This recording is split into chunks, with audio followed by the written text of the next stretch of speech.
Днес работата ни отведе на 1300 метра надморска височина във Витоша, в района на Селимица. Подготвяме се да направим нещо изключително любопитно – мониторинг на птици и насекоми, характерни за ареала.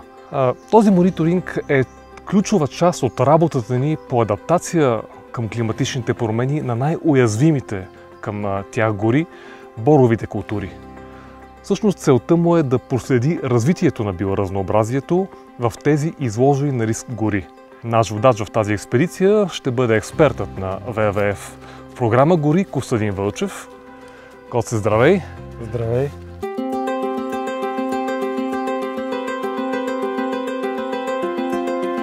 Стремили сме се с мониторинга да обхванем, доколкото е възможно, цялото разнообразие на типове гори.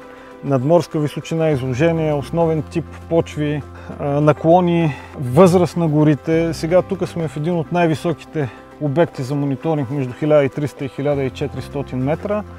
Избирани са места, в които ще има интервенция, както и места, които са подобни по възраст и състав, пак борови култури, и такива, които са с естествен произход при сходни условия на растеж, при сходни месторастени. Така че имаме едни места, в които ще има интервенции, ще има дейности, и референтни, в които няма да има. Наблюдаваме разликата в динамиката в тях. Но тъй като процесите в горските екосистеми протичат сравнително бавно, ние сме съвсем в начален етап на събиране на данни. Рано е все още да се правят каквито и да било анализи.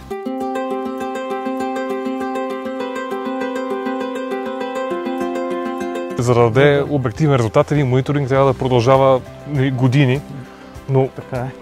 Колко години горе-долу е необходимо да се провежда и в кои райони вече е извършен такъв мониторинг и къде тепърва пък предстои да се извърши? Колкото повече, толкова по-добре. Ние ще го провеждаме поне 6 пъти в рамките на проекта, да се надяваме, че след това ще имаме ресурс и възможност да продължим да го следим, защото процесите протичат бавно, интересните резултати ще се наблюдават по-късно.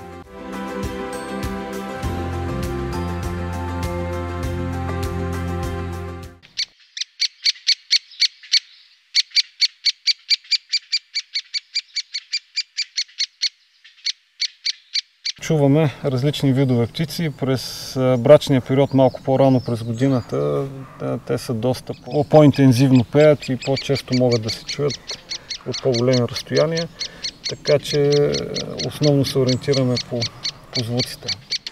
Да, птиците са много мобилна група животни и могат да се вият къде ли не. Има много изненади и има и много често, когато ги търсим и не ги намираме. Ние се фокусираме, разбира се, върху редките и приоритетни за опазване видове, но пък и другите също са не по-малко важни. Мога да кажа принципно за мониторинга, че управлението на горите в Европа в днешно време, устойчивото управление е свързано и с мониторинг на биоразнообразие.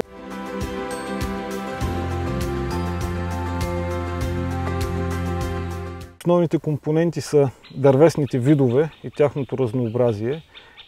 Има ли интродуцирани видове, защото много от тях нанасят повече щети на местните екосистеми, отколкото ползите, които имаме. Каквато говорих, че на всичкото отгоре е най-уязвима към екстремни климатични явления, насекоми, гъби и други заболявания. Генетичното разнообразие вътре в видовете, редките видове, които вече коментирахме, и освен това се прави мониторинг на обикновените видове птици.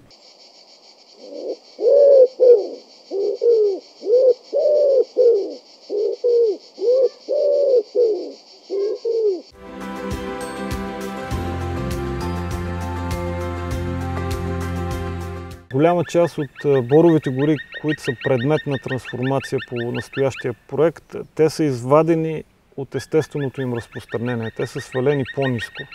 И съответно, но пък като пионерен вид, те подобряват условията и почват... Това може да го видим и тук. Това е една стара борова култура, която подобрява условията, и видове като бука, чието плоници са сенколюбиви. Те обичат да са засенчени, иначе прегарат. Те почват да се развиват и виждаме под гората как растат много млади дървета, почти формират втория етаж. Те до голяма част са си изпълнили предназначението, като са подобрили условията да се възстановят естествените гори. Все още има някаква мозаичност в България. За сега управлението на горите не е чак толкова лошо, че да има риск някой вид да изчезне в резултат на стопанисването на горите.